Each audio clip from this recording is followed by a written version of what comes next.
Class 12th students, ध्यान दीजिए। आपके इंग्लिश के एग्ज़ाम्स बिल्कुल पास आ चुकी है और आपको 2 और 3 मार्क्स के क्वेश्चंस का क्विक रिवीजन चाहिए, तो ये वीडियो आपके लिए है। इस वन शॉट रिवीजन वीडियो में हम कवर करने वाले हैं फ्लेमिंगो प्रोज, पोएम्स और विस्टास के सबसे इम्पोर्टेंट 2 और 3 मार्क्स के क्वेश्चंस, वो भी सिर्फ 40 मिनट्स में। Clear answers, exam oriented language और फुल कॉन्फिडेंस के साथ में। तो चलिए वीडियो को स्टार्ट करते हैं फर्स्ट क्वेश्चन के साथ में। What was friends expected to be prepared with for school that day? तो उसको क्या प्रिपेयर करके लेके जाना था फ्रेंड्स को? Lessons on participles. What had been put on the bulletin board? Bulletin board पर क्या लगाया गया था? एक ऑर्डर आया था बर्लिन से कि अब एल्सेक एंड लोरेन के स्कूल्स में सिर्फ जर्मन लैंग्वेज पढ़ाई जाएगी। Next, What changes did the order from Berlin cause in school that day? तो उस ऑर्डर की वजह से स्कूल में क्या क्या चेंजेस आए थे? तो स्कूल अनयूजुअली क्वाइट था, मतलब जहाँ पर रोजाना शोर शराबा होता रहता था वो वहाँ पर आज काफ़ी ज़्यादा शांति थी। विलेजर्स बैक बेंचेस पर आकर बैठ गए थे। एमएमएल जो कि टीचर थे, उन्होंने अपने स्पेशल कपड़े पहने हुए थे एंड सभी लोग फ्रेंच का लास्ट लेसन अटेंड करने के लिए आए थे। It was kind of emotional moment. How did M Hamel pay a tribute to the French language? तो एम हिमल ने फ्रेंच लैंग्वेज को किस तरह से ट्रिब्यूट किया? उन्होंने बताया कि फ्रेंच सबसे खूबसूरत मोस्ट ब्यूटीफुल लैंग्वेज है, क्लियर है, लॉजिकल है और लोगों को क्या करना चाहिए? अपनी आइडेंटिटी को बचाने के लिए अपनी लैंग्वेज को कम से कम प्रिजर्व करना चाहिए, उसको प्रोटेक्ट करना चाहिए। Why did French not want to go to school that day? Because उसने जो लेसन उसको दिया था वो लर्न नहीं किया था एंड उसको डर था कि जब वो स्कूल जाएगा तो उसको पनिशमेंट मिलेगी। What is Sahib looking in the garbage dumps? Where is he and where has he come from? तो साहिब गार्बेज में क्या ढूंढता था? कोई सिक्के या रुपए नोट वो ढूंढता रहता था या फिर कोई दूसरा आइटम, यूजफुल आइटम उसको मिल जाए। वो सीमापुरी इलाके में रहता है दिल्ली के एंड वो बांग्लादेश से माइग्रेट होकर यहाँ पर आया है। What explanation does the author offer for the children not wearing footwears? तो बहुत ज़्यादा गरीबी की वजह से लोग अपने बच्चों को बेयर फुट रखते थे, नंगे पैर रखते थे एंड बड़े ये बताते थे कि हमारे यहाँ पे ऐसा ही ट्रेडिशन है कि जो बच्चे हैं वो नंगे पैर रहते हैं। ये उनकी हेल्पलेसनेस को रिप्रेजेंट करता है। A Sahib happy working at the tea stall? Explain. तो क्या साहिब खुश था टी स्टॉल पे काम करके? नहीं, वो खुश नहीं था। बिकॉज जब वो रैक पिकिंग करता था तो वो खुद का मास्टर था, लेकिन जब उसने टी स्टॉल पे काम करना स्टार्ट कर दिया तो उसको किसी दूसरे के ऑर्डर्स को फॉलो करना पड़ते थे। What make the city of Firozabad famous? तो ग्लास बेंगल इंडस्ट्री की वजह से फिरोजाबाद फेमस है। कई सारे लोग वहाँ पर इस इंडस्ट्री में काम करते हैं। How is Mukesh attitude to his situation different from that of his family? तो मुकेश का अपना एक ड्रीम है, वो मोटर मैकेनिक बनना चाहता है और वो अपनी पीढ़ी दर पीढ़ी का जो काम है चूड़ियाँ बनाने का उसमें वो इन्वॉल्व नहीं होना चाहता है, कंटिन्यू उसको नहीं करना चाहता है। Who was Sahib? What was his full name and it's meaning? What was he doing and why? तो साहिब कौन था? एक रैक पिकर था। उसका पूरा नाम साहिब आलम था, जिसका मीनिंग होता है लॉर्ड ऑफ द यूनिवर्स। वो रैक पिकिंग का काम करता था और वो ये इसलिए करता था ताकि वो सरवाइव कर सके क्योंकि वो बहुत ज़्यादा गरीब था। Next, what is the myth adventure that William Douglas speaks about? तो विलियम डगलस को क्या हुआ था एक दिन कि एक बड़े लड़के ने उसको आके पानी के अंदर, स्विमिंग पूल के अंदर फेंक दिया था, जिसकी वजह से उसके मन में पानी को लेके एक डर बैठ गया था। What emotions did Douglas experience when thrown into the pool?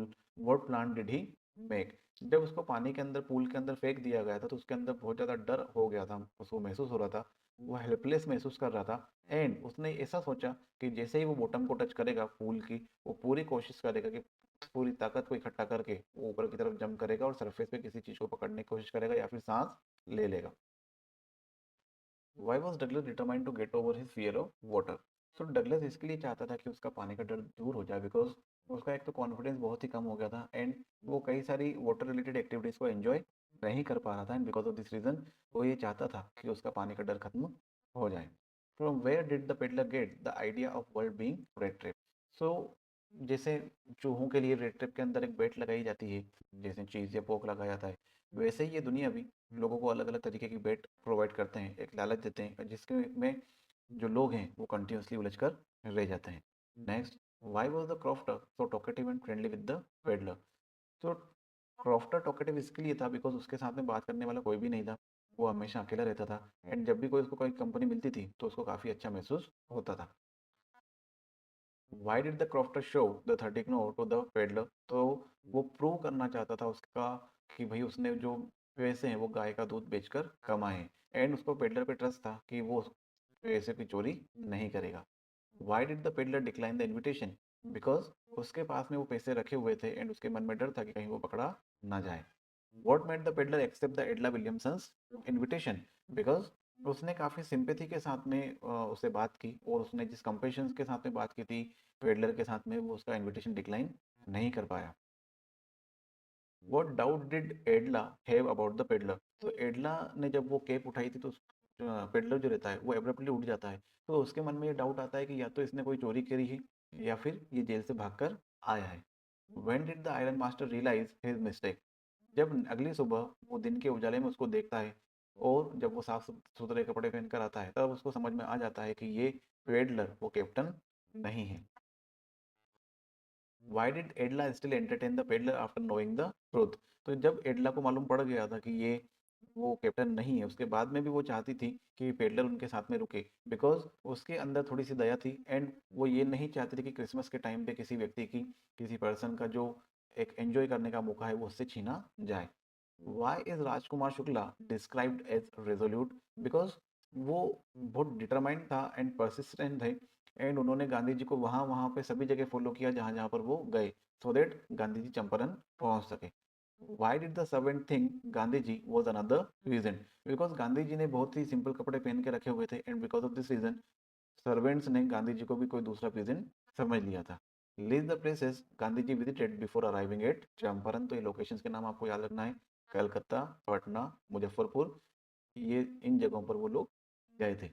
Y did Gandhi chide the lawyers? Because उन्होंने चाइड का मीन्स स्कोल्ड करना, उन्होंने लॉयर्स को इसके लिए स्कोल्ड किया था because they were charging high fees from the poor regions. What does the example of integration refers to? It refers to Gandhi ji ने जो एफर्ट्स लगाए थे लोगों को इकट्ठा करने के लिए, ये सारे इन जातिवाद और जो धर्म के नाम पे इन सबको हटा कर जो उनको इकट्ठा करने का कोशिश किया था तो उससे इंटीग्रेशन का मीनिंग यहाँ पर निकलता है। What work did the office boy do at the Gemini Studios? Why did he join and why was he disappointed? तो ऑफिस बॉय जो था वो मेकअप अप्लाई करता था एंड उसने ज्वाइन इसके लिए किया था because he wanted to become writer but वो डिसअपॉइंट इसके लिए था बिकॉज उसने अपना टैलेंट कभी भी किसी ने उसको रिकॉग्नाइज नहीं किया। Why did the author appear to be doing nothing at the Gemini Studio? तो Gemini Studio के जो राइटर्स थे वो कभी भी कुछ क्यों नहीं किया करते थे बिकॉज जो जॉब थी उनकी वो काफ़ी इनसिग्निफिकेंट थी और अनक्लियर थी और उनके आसपास के जो लोग थे उनको कभी भी उस रोल को समझ ही नहीं पाए। Why was the office boy frustrated? On whom did he show his anger? तो ऑफिस बॉय फ्रस्ट्रेटेड इसके लिए था बिकॉज जो अपॉर्चुनिटीज उसको मिलना चाहिए थी वो नहीं मिली, उसको कोई रिकॉग्नाइज नहीं करता था एंड उसने ये जो एंगर था वो एक्सप्रेस किया टुवर्ड द ऑथर्स जो कि उस वो उनको ब्लेम करता था कि भाई इनकी वजह से मैं सक्सेसफुल नहीं हो पाया। Who was the principal and founder of Gemini studio? तो ये आपको नाम याद रखना है, एस एस वसन।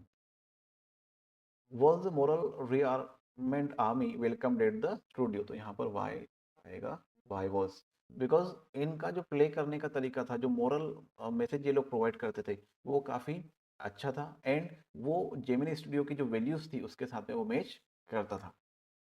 What was the lake of communication at Gemini studios? तो जेमिनी स्टूडियो में जो कम्युनिकेशन का गैप हुआ था वो क्या था कि most of the people at the studio could not understand कि जो इंग्लिश स्पीच वहां पर दी गई थी बाय द विजिटर वो क्यों दी गई थी, क्या कारण था उसका या वो क्या कहना चाहते हैं बिकॉज वहां के लोग बाग उस लैंग्वेज को समझ ही नहीं पाए थे। Who was the English English visitor to the studio? So ये कौन थे? The English visitor was a writer associated with George Orwell and the book, क्या नाम था बुक का? The god that failed though most people did not understand his speech. तो ये associate writer थे इनके और ये उनकी बुक का नाम the god that failed. What does the god that failed refers to? तो ये कम्युनिज्म को रिप्रेजेंट करता है जो कि फेल हो गया था और अपने जो सपोर्टर्स थे उनकी होप को ही फुलफिल नहीं कर पाया था जिसकी वजह से डिसअपॉइंटमेंट एंड डिस एलिजनमेंट होता था। Why was Kotamangalam Subbu considered number 2 at Gemini Studios? तो क्यों कोथामंगलम सुब्बू को नंबर 2 कंसिडर किया जाता था जेमिनी स्टूडियो में, बिकॉज वो बॉस के बहुत करीबी था एंड उसकी जो क्रिएटिविटी थी वो राइटर्स एंड एक्टर्स के हर एक काम में वो इन्वॉल्व होता था, अपना कंट्रीब्यूशन देता था, उसके अंदर लॉयलिटी थी और टैलेंट था, जिसकी वजह से वो हाईली इन्फ्लुएंशियल पर्सन बन गया था in the Gemini studio. Next, what are some positive views on interview? तो इंटरव्यू के कुछ पॉजिटिव व्यूज क्या हैं? तो इसकी वजह से क्या होता है, इंटरव्यू की वजह से जो रीडर्स रहते हैं उनको लोगों के बारे में जानने का मौका मिलता है एंड वो इन्फॉर्मेशन प्रोवाइड करते हैं about the famous personalities. Why do most celebrity writers dislike interview? तो सेलिब्रिटी राइटर्स जो हैं वो इंटरव्यू क्यों पसंद नहीं करते? बिकॉज ये उनकी प्राइवेसी के ऊपर एक तरीके का खतरा रहता है एंड वो डिस्ट्रैक्ट होते हैं from there creative writing process. तो जो वो लिखते हैं उसमें उनको थोड़ा सा क्रिएटिव राइटिंग में उनकी जो प्रोसेस रहती है उसमें उनको थोड़ा सा डिस्ट्रैक्शन महसूस होता है। What is the belief of some primitive cultures about being photograph? तो जब कुछ कल्चर्स में कुछ संस्कृतियों में जब फोटो खींचे जाते हैं तो वो उसको अच्छा नहीं मानते। वाई? बिकॉज वो ये सोचते हैं कि उनकी आत्मा का एक हिस्सा, एक पर्सन की जो सोल रहती है उसका एक हिस्सा वो लोग वहां पर चुरा के ले जा रहे हैं। Next, who is our chief source of information about personalities today? So ये क्या है? इंटरव्यू है, न्यूज़पेपर, टेलीविजन या फिर इंटरनेट, जहां पर इन सब के बारे में इंफॉर्मेशन आती है। Why did Rudyard Kipling refuse to be interviewed? Because interviews disturbed his personal life and creative freedom. तो इसकी वजह से रुडियार्ड किपलिंग जो थे उनको इंटरव्यू पसंद नहीं था।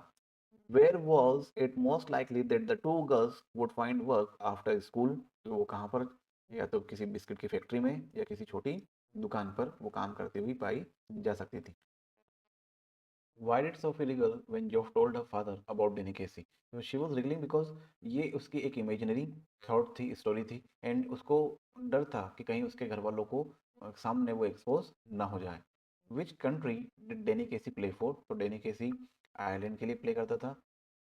Why didn't Sophie want Jency to know about her story with Danny Casey? Because Sophie के मन में डर था कि जब जेंसी को पता चलेगा तो जेंसी इस इमेजिनरी बात को सभी लोगों के साथ में शेयर कर देगी, उसको स्प्रेड कर देगी, जिसकी वजह से उसको एम्प्रेसमेंट फील हो सकता है। What is the kind of pain in एक दैट द पोएट फील्स? तो पोएट जो दर्द महसूस कर रही है वो सेपरेशन की वजह से है, वो अपनी माँ से अलग हो रही है एंड शी इज रियलाइजिंग कि उनकी माँ वीक हो चुकी है and maybe she will not live long and इसकी वजह से वो दुखी हैं।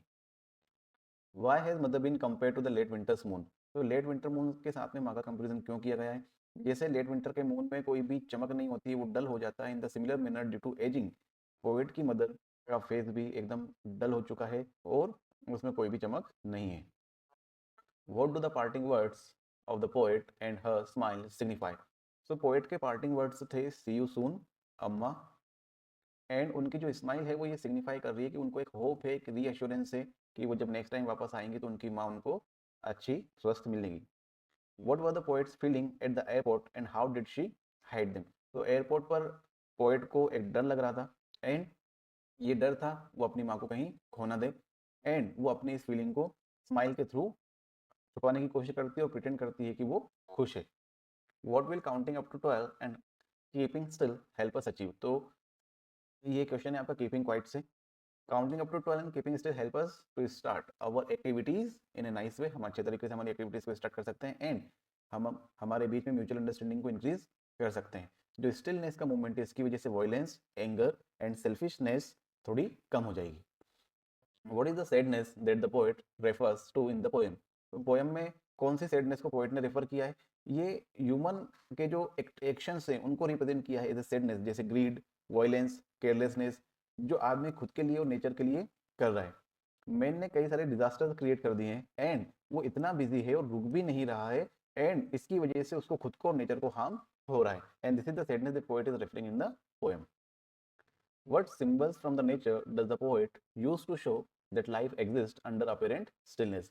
The poet invokes earth as a symbol from the nature, though कई बार क्या होता है कि जो धरती है वो एकदम स्टिल लाइफलेस नजर आती है लेकिन वो अंदर से हमेशा एक्टिव रहती है एंड इस एक्टिव अर्थ के नीचे कहीं ना कहीं एक लाइफ एग्जिस्ट करती है and this is the reason वो क्या बोल रहे हैं कि life exist under apparent stillness. Why does the poet want us to keep still? Poet हमें क्यों चाहते हैं कि हम थोड़ी देर शांत बैठ जाएं? ताकि हम सोच सके हमारे बारे में, हमारी एक्शंस के बारे में, एंड इसकी वजह से हमें क्या मिलेगा, हमें एक मौका मिलेगा, हम खुद को अच्छे से समझ पाएंगे और हम लोग पीस को और शांति को प्रमोट कर पाएंगे। List the things of beauty mentioned in the poem. तो पोएम में कौन कौन सी ब्यूटी की थिंग्स को मेंशन किया गया है? Sun, moon, tree, flowers, water, streams, etc। List the things that cause suffering and pain. किन किन चीज़ों की वजह से सफरिंग एंड पेन क्रिएट होता है? The things are hatred, jealousy, selfishness, cruelty, despair and greed. ये सारी चीज़ें, ये नेगेटिव क्वालिटीज़ हैं जिसकी वजह से सैडनेस और स्ट्रेस क्रिएट होता है लाइफ के अंदर। Why is grandeur associated with the mighty dead? Because इनके जो अचीवमेंट्स हैं, करेज हैं एंड कंट्रीब्यूशन है, ये लंबे समय तक लोगों को इंस्पायर करते रहते हैं, एंड इनका जो इंप्रेशन है वो इनकी डेथ के बाद में भी बना रहता है। What image does the poet use to describe the beautiful bounty of the earth? तो क्या करते हैं पोएट? यूज करते हैं इमेज को, an endless fountain of immortal drink is pouring from the heavens brink to describe the beautiful bounty of the earth. A thing of beauty is a joy forever. Explain. तो a thing of beauty gives everlasting joy because उसकी जो memory रहती है, यादें रहती है, वो हमेशा हमारे जहन में रहती है, एंड ये जो ब्यूटी है वो टाइम के साथ में फेड नहीं होती है। What was the plight of the folk who had put up the roadside stand? तो रोड के साइड में दुकान लगाने वाले विलेजर्स की क्या गुजारिश है, उनकी क्या इच्छाएं हैं? वो ये चाहते हैं कि जो सिटी के लोग उनके सामने से होकर गुजर रहे हैं वो उनकी दुकान पर रुके और उनसे कुछ सामान खरीद ले, so that they can earn some money to live a better life. What is the childish longing that the poet refers to and why it is in vain? तो childish longing क्या है कि जो रिच पीपल सिटी से जा रहे हैं वो ये चाहते हैं कि ये जो रिच पीपल है वो उनकी थोड़ी हेल्प कर दे by purchasing some products from them, but it is in vain because city के जो पीपल है उनको क्या दिखाया गया है? सेल्फिश और केयरलेस दिखाया गया है, एंड वो इन विलेजेस की प्रॉब्लम को समझते नहीं हैं। What are the orders Jennifer is surrounded by? Why is the word ring significant? तो आंट जेनिफर जो है वो किन किन ऑर्डर से सराउंडेड थी? तो surrounded by operation and fear of marriage, she lives under the control and dominance of her husband. तो इस पोएम में दिखाया गया था कि जो आंट जेनिफर है वो अपने हस्बैंड के डोमिनेंस के अंडर में रहती है, ऑपरेशन में रहती है, एंड उनको काफी डर है। द रिंग वर्ड क्या क्यों सिग्निफिकेंट है? Because it shows that she is trapped and restricted, means उस रिंग के अंदर वो ट्रैप्ड है, रेस्ट्रिक्टेड है, उसकी बाउंडेशन जो है मैरिज की उससे वो बंधी हुई है और उनको कोई भी फ्रीडम नहीं है कि वो अपनी स्वतंत्रता के साथ अपना जीवन जी सके। Interpret the symbols found in the poem Aunt Jennifer's tiger. तो कौन कौन से सिंबल्स हैं? तो टाइगर फर्स्ट थिंग ये सिंबलाइज करता है स्ट्रेंथ को, करेज को, फ्रीडम को, एंड आंट जेनिफर की डिजायर को भी ये सिंबलाइज करता है क्योंकि ये सारी चीजें आंट जेनिफर को नहीं मिली है। टेरिफाइड हैंड्स ये रिप्रेजेंट करते हैं उन अनप्लीजेंट एक्सपीरियंस को जो आंट जेनिफर या जिनकी वजह से आंट जेनिफर सफर कर रही है physically and mentally both. The embroidery needle वो जो सुई है वो क्या रिप्रेजेंट करती है? वो उनकी सप्रेस्ड क्रिएटिविटी, जो दबी हुई कला है उसको रिप्रेजेंट करती है, एंड जो हैवी वेडिंग रिंग है वो रिप्रेजेंट करती है मेल डोमिनेटिंग सोसाइटी को। ये सारे सिंबल्स हैं जो इस पोएम में यूटिलाइज किए गए हैं, एंड इसके अलावा these symbols highlight the contrast between her dreams and her reality. तो वो चाहती क्या है? वो चाहती है आज़ादी, ये उसका सपना है, लेकिन रियलिटी में वो बंधी हुई है। How do tiger contrast with Aunt Jennifer's own life? तो टाइगर क्या रहते हैं? एकदम फ्रीली रहना पसंद करते हैं, फियरलेस एनिमल है वो, लेकिन जो आंट जेनिफर है वो क्या है? वीक है, डरी हुई है because of her marriage life, and ये कॉन्ट्रास्ट शो करता है उसके इनर फियर के बीच में और उसकी डिजायर्स के बीच में। What could be some of the reasons for the migration of the people from villages to cities? तो लोग विलेज से सिटी में क्यों माइग्रेट करते हैं? अच्छी जॉब अपॉर्चुनिटीज़ के लिए, हायर वेजेस के लिए, एजुकेशन के लिए, हेल्थ केयर के लिए, एंड मॉडर्न फैसिलिटीज़ के लिए। तो इन सब चीज़ों के लिए लोग विलेजेस से सिटीज़ में माइग्रेशन करते हैं। What forces conspire to keep the workers in the Bengal industry of Firozabad in poverty? पूछा है कि फिरोजाबाद की जो बेंगल इंडस्ट्री में काम करने वाले लोग बाग हैं वो अभी भी गरीबी में क्यों हैं? Because of many reasons. कई सारे मिडिल मैन हैं जो उनका एक्सप्लॉयटेशन कर रहे हैं, वेजेस उनको बहुत कम मिलते हैं, वर्किंग कंडीशन जहाँ पर वो लोग काम करते हैं वो कंडीशन बहुत ही ख़राब है, एजुकेशन नहीं है लोगों के पास में, एंड गवर्नमेंट का सपोर्ट नहीं है। इसकी वजह से ये सभी लोग जो भी फिरोजाबाद की बेंगल इंडस्ट्री में काम करते हैं वो गरीबी में फंसे हुए हैं। Mention the hazards of working in the glass Bengal industry. तो ग्लास बेंगल इंडस्ट्री में काम करने के क्या क्या नुकसान है, साइड इफेक्ट्स होते हैं? तो कई सारे साइड इफेक्ट्स हैं। वर्कर्स को हाई टेम्परेचर में भट्टी के पास में, फर्नेस के पास में बैठ के काम करना पड़ता है, जो डस्ट होती है ग्लास की और टॉक्सिक फ्यूम्स जो रहती है, जो भट्टी से निकलती है, फर्नेस से निकलती है, उसको वो इनहेल करते हैं, जिसकी वजह से उनको लंग्स रिलेटेड प्रॉब्लम्स होती है। साथ ही आंखों की समस्या होती है, उनको दिखना कम हो जाता है, या कई सारे बच्चों की आइट साइट परमानेंटली डैमेज हो जाती है। Why should child labour be eliminated and how? तो चाइल्ड लेबर क्यों खत्म कर देना चाहिए या किस तरह से खत्म किया जा सकता है, एंड क्यों खत्म करना चाहिए हमको इसको? तो चाइल्ड लेबर एलिमिनेट करना चाहिए बिकॉज जो बच्चे हैं वो छोटी उम्र में काम करने के लिए नहीं बने हुए हैं। उनका जो स्प्रिंग, इस चैप्टर में बात करी गई है लॉस्ट स्प्रिंग में, कि उनका जो बसंत है वो खो जाता है, तो उसको बचाने के लिए चाइल्ड लेबर को एलिमिनेट करना चाहिए। क्या होता है चाइल्ड लेबर से? उनको एजुकेशन नहीं मिल पाती, अच्छी हेल्थ नहीं मिल पाती, उनकी खुशियाँ छीन जाती है और वो गरीबी के जंजाल में फंसे हुए रहते हैं। चाइल्ड लेबर को खत्म करने के लिए क्या करना पड़ेगा? स्ट्रिक्ट कोई नियम कानून बनाने पड़ेंगे, एजुकेशन फ्री प्रोवाइड करनी पड़ेगी, और जो गरीब परिवार हैं उनको फाइनेंशियल असिस्टेंस प्रोवाइड करना पड़ेगा। लोगों में अवेयरनेस क्रिएट करनी पड़ेगी। अवेयरनेस वैसे क्रिएट हो रही है, कई सारी दुकानों पे आपने देखा होगा वो चिपका के रखते हैं कि हमारे यहाँ पे चाइल्ड लेबर काम नहीं करते, बाल श्रमिक प्रतिबंधित है, ऐसा वो लिख कर रखते हैं। How did Douglas overcome his fear of water? Douglas ने किस तरह से अपने पानी के डर को दूर किया? तो एक सिस्टमेटिक और ट्रेनिंग उसने ली थी, और उसके अंदर एक डिटर्मिनेशन थी कि नहीं, मुझे इस डर को दूर करना है। इंस्ट्रक्टर ने स्टेप बाय स्टेप तरीके से डगलस को तैरना सिखाया, उसको अंडर वाटर ब्रीदिंग सिखाई, एंड अलग अलग स्ट्रोक सिखाए, जिसकी रेगुलर प्रैक्टिस की वजह से डगलस ने पानी के डर को दूर किया। How did Douglas build a swimmer out of Douglas? तो डगलस को किस तरह से इंस्ट्रक्टर ने अच्छा एक तैराक बनाया? कैसे बनाया? आधा आंसर आप प्रीवियस उससे भी ले सकते हैं। एक सिस्टमेटिक एंड पेशेंट मैनर में उसको तैरना सिखाता है, वो ब्रीदिंग सिखाई उसको प्रॉपर तरीके से, फिर बेल्ट के जरिए इनिशियली उसको तैरना सिखाया था, देन धीरे धीरे करके उसको अलग अलग तरीके के स्ट्रोक सिखाए, crawling, back stroke and butterfly, and continuous practice और इनकरेजमेंट की वजह से इंस्ट्रक्टर ने डगलस के मन का जो डर था वो दूर कर दिया और एक कॉन्फिडेंट स्विमर बनाया इन 7 months। What made the peddler finally change his veg? तो किन कारणों की वजह से पेडलर का जो मन था वो चेंज हो गया, उसका रास्ता बदल गया और वो एक अच्छा इंसान बन गया? बिकॉज एडला विलियमसन ने उसके साथ में बहुत ही काइंडनेस के साथ में बिहेवियर किया था, उसके ऊपर विश्वास किया और उसको अंडरस्टैंड किया, उसको समझा, एंड जिस तरह से एडला ने पेडलर को ट्रीट किया था उसकी वजह से, उसको जो रेस्पेक्ट प्रोवाइड की गई थी उसकी वजह से पेडलर ने फाइनली अपने रास्ते बदल दिए। Why did Gandhi consider the Champaran episode a turning point in his life?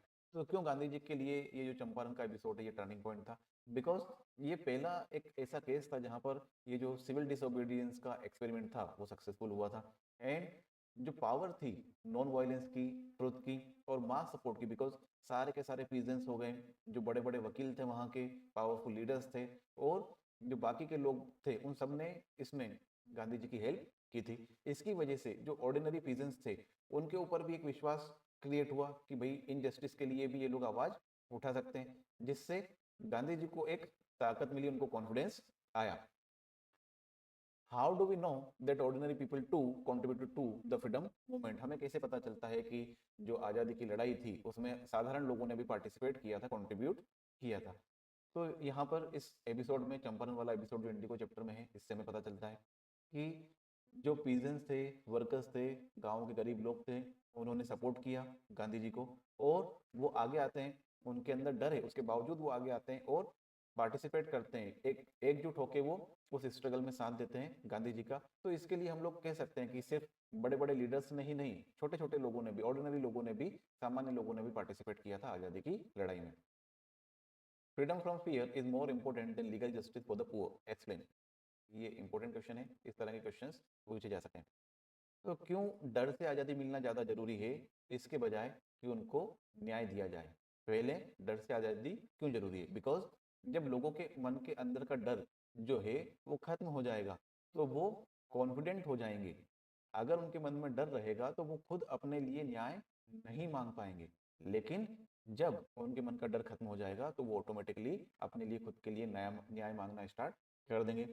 नियम कानून एग्जिस्ट करते हैं बट बिना करेज के, बिना कॉन्फिडेंस के कोई भी गरीब व्यक्ति इन नियम कानूनों का उपयोग नहीं कर पाता है। और जब डर उनका दूर कर दिया जाता है तो उनको स्ट्रेंथ मिलती है, किसके अगेंस्ट में? एक्सप्लॉयटेशन, शोषण के अगेंस्ट में बात करने की उनको स्ट्रेंथ मिल जाती है। और गांधी जी ने यह विश्वास किया कि पहले उनको जस्टिस दिलाने के बजाय पहले उनके मन का डर दूर करना चाहिए। Right the qualities of a good leader, एक अच्छे लीडर में क्या क्वालिटीज होना चाहिए? वो ऑनेस्ट होना चाहिए, करेजियस होना चाहिए, सेल्फलेस होना चाहिए और उनके अंदर कंपेशन होना चाहिए। वो लोगों की समस्याओं को आसानी से समझ लें और लोगों के कल्याण के लिए, वेलफेयर के लिए वो काम करें। एक अच्छा लीडर हमेशा अपनी एक्शंस के थ्रू लोगों को इंस्पायर करता है एंड एक एग्जाम्पल सेट उनके सामने वो करता है। उसके अंदर मोरल वैल्यूज होती है, पेशेंस होता है एंड लोगों को एकजुट करने की एबिलिटी उसके अंदर होती है। Who is described as many sided genius? List four of his special qualities. तो many sided genius किसको बोला गया है और उसकी चार स्पेशल क्वालिटी अपने को बतानी है। तो सुब्बू को मल्टी साइडेड जीनियस या मैनी फेसेड जीनियस भी बोला गया है बिकॉज उसके अंदर राइटिंग का टैलेंट है। वो प्रोड्यूस कर सकता है स्टोरीज को, डायलॉग्स को इंस्टेंटली, हाथों हाथ। वो एक अच्छा एक्टर भी है, पोएट भी है और एक क्रिएटिव असिस्टेंट है। कहाँ पर? जेमिनी स्टूडियो में। तो आप इस आंसर को 4 बुलेट पॉइंट के फॉर्म्स में भी लिख सकते हैं। ये 4 पॉइंट लिख सकते हैं, this is first, second, third and fourth. उसकी इमेजिनेशन बहुत रिच है।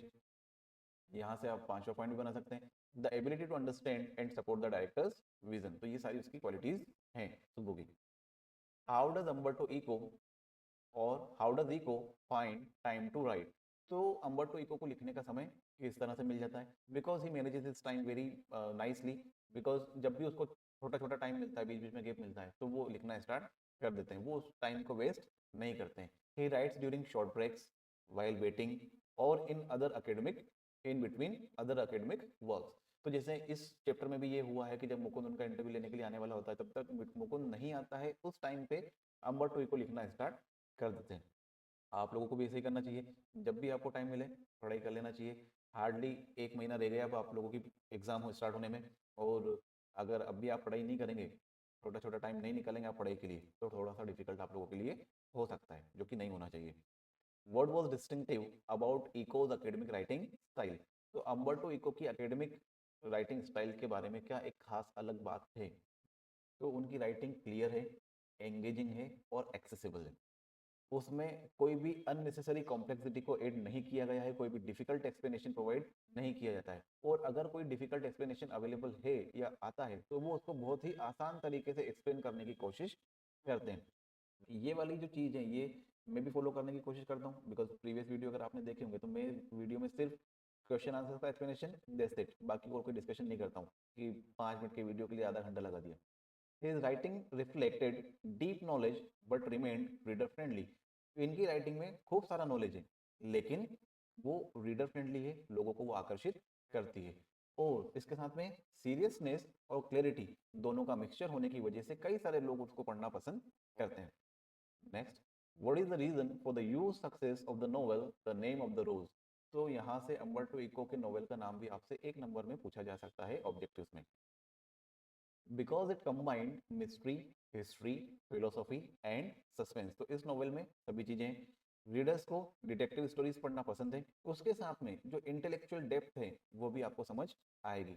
आप में से अगर किसी ने मूवी देखी हो शर्लक होम्स की, तो आपको ये दोनों चीजें उसमें देखने को मिल सकती है।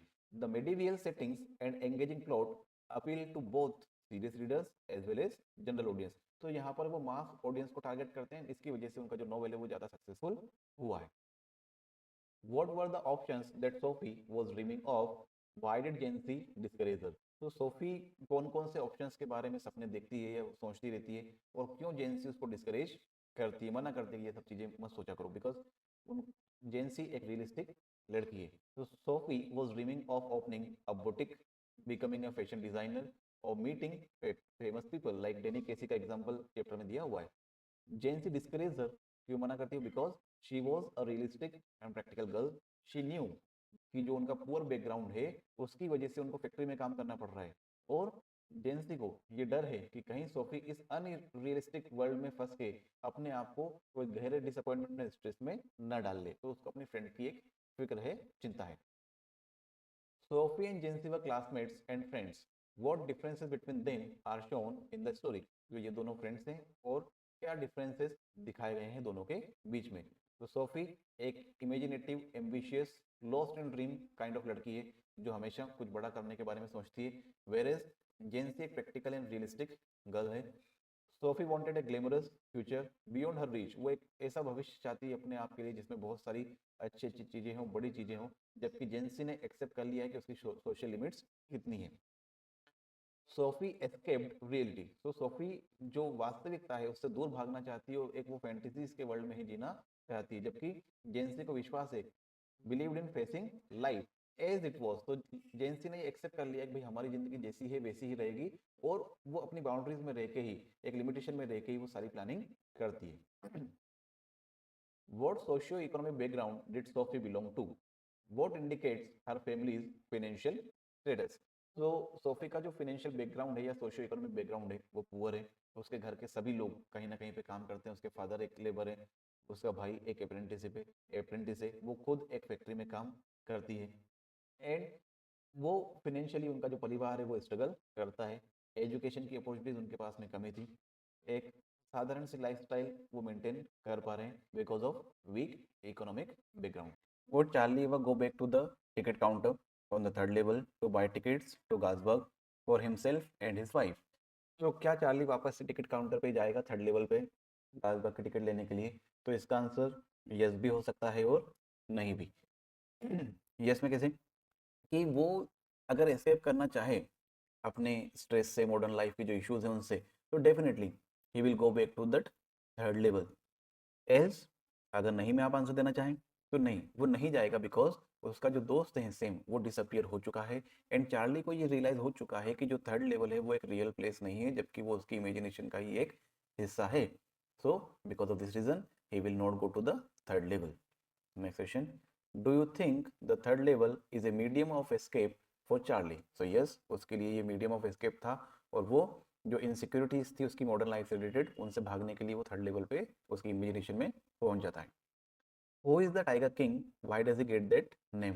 टाइगर किंग कौन था? महाराजा था प्रतिबंधपुरम का, और उसको ये नाम इसके लिए मिला because he was obsessed with killing tigers in order to prove an astrologer's prediction wrong. जब वो पैदा हुए थे तो उस टाइम पे एस्ट्रोलॉजर ने बोला था कि शेर की वजह से आपकी मौत होगी, और जैसे इसको डिसप्रूव करने के लिए उसने टाइगर्स को मारना स्टार्ट कर दिया था। Why did the royal infant, what did the royal infant grow up to be? तो रॉयल इन्फेंट बड़ा होकर क्या बना? महाराजा बना प्रतिबंधपुरम का, और फेमस हुआ as the name tiger king. What will happen now to the astrologer? Do you think the prophecy is indisputably disproved? तो nothing will happen to the astrologer because जो उन्होंने भविष्यवाणी की थी वो गलत हुई नहीं। जो राजा था उसने सिर्फ 99 टाइगर्स को ही मारा था, और उन्होंने बोला था कि 100वें शेर की वजह से आपकी मौत होगी। तो प्रोफेसी कहीं से भी डिस्प्रूव नहीं हुई है, वो करेक्ट सही साबित हुई है। Why did Maharaja ban tiger hunting in the state? तो टाइगर हंटिंग को क्यों बैन किया था? सो दैट वो 100 शेयर्स को खुद ही मार सके। अगर वो टाइगर हंटिंग बैन नहीं करेंगे तो दूसरे लोग आके शेरों को मार के चले जाएंगे, and because of this reason उन्होंने बैन किया कि और कोई न मार सके, सिर्फ राजा ही उन शेरों को मारे। What will the Maharaja do to find the required number of tigers to kill? तो बचे हुए टाइगर्स को मारने के लिए उन्होंने क्या सोचा कि भाई एक रॉयल फैमिली ढूंढी जाए जिनकी स्टेट में टाइगर्स बहुत सारे हों, और उस लड़की से वो शादी कर लेंगे ताकि वो बचे हुए शेरों को मार सके। What are phytoplanktons? तो फाइटोप्लैंक्टन्स क्या है? ये माइक्रोस्कोपिक प्लांट्स हैं जो ऑक्सीजन प्रोड्यूस करने का काम करते हैं, और एक्वेटिक फूड चेन में ये बेस का काम करते हैं। Why is Antarctica the place to go to understand the present, past and future? तो धरती का प्रेजेंट पास्ट फ्यूचर अगर आपको समझना है तो अंटार्कटिका क्यों एक अच्छा प्लेस हो सकता है? बिकॉज ये जो आइस की लेयर्स हैं इनने कई सालों का रिकॉर्ड्स जो हैं अपने प्रिजर्व करके रखा हुआ है, और ये अनटच्ड है मिलियंस ऑफ ईयर्स से, and because of this reason ये एक अच्छा जगह है, सो दैट हमें पता चल सके कि धरती का पास्ट क्या था, अभी क्या चल रहा है, और फ्यूचर में क्या होगा। What are the indication for the future of humankind? तो उनके लिए ये इंडिकेशन है कि कई सारी सीरियस प्रॉब्लम्स यहाँ पर हो रही हैं, और हो सकता है फ्यूचर में ह्यूमन का सर्वाइवल भी डिफिकल्ट हो जाए अगर वो इसी तरह से धरती को हार्म करना कंटिन्यू रखेगा। तो नेचर का डिस्ट्रक्शन उसको नहीं करना चाहिए। क्लाइमेट चेंज हो रहा है, ग्लोबल वार्मिंग कंटिन्यूस बेसिस पे इंक्रीज हो रही है, आइस मेल्ट होती जा रही है, तो ये सारे इंडिकेशंस हैं फ्यूचर ह्यूमन काइंड के लिए कि उसको अभी समझ जाना चाहिए। Who was doctor Sadho? Where was his house? तो डॉक्टर साधो कौन है? एक जैपनीज सर्जन है। उनका हाउस समुद्र के किनारे कोस्ट पर बना हुआ है जापान में। Will doctor Sadho and his wife be arrested on the charges of harbouring an enemy? तो नहीं, उनको अरेस्ट नहीं किया जाएगा, बिकॉज जो सोल्जर था वो ऑलरेडी वहां से एस्केप कर चुका है, भाग चुका है। एंड जो डॉक्टर हैं वो इम्पोर्टेंट सर्विसेज प्रोवाइड करते हैं देश के लिए, वो काफ़ी ज़्यादा देश के लिए जरूरी है। जो जनरल है उसकी जो भी सर्जरी होनी रहती है वो डॉक्टर साधु ही करते हैं, तो उनको अरेस्ट नहीं किया जाएगा।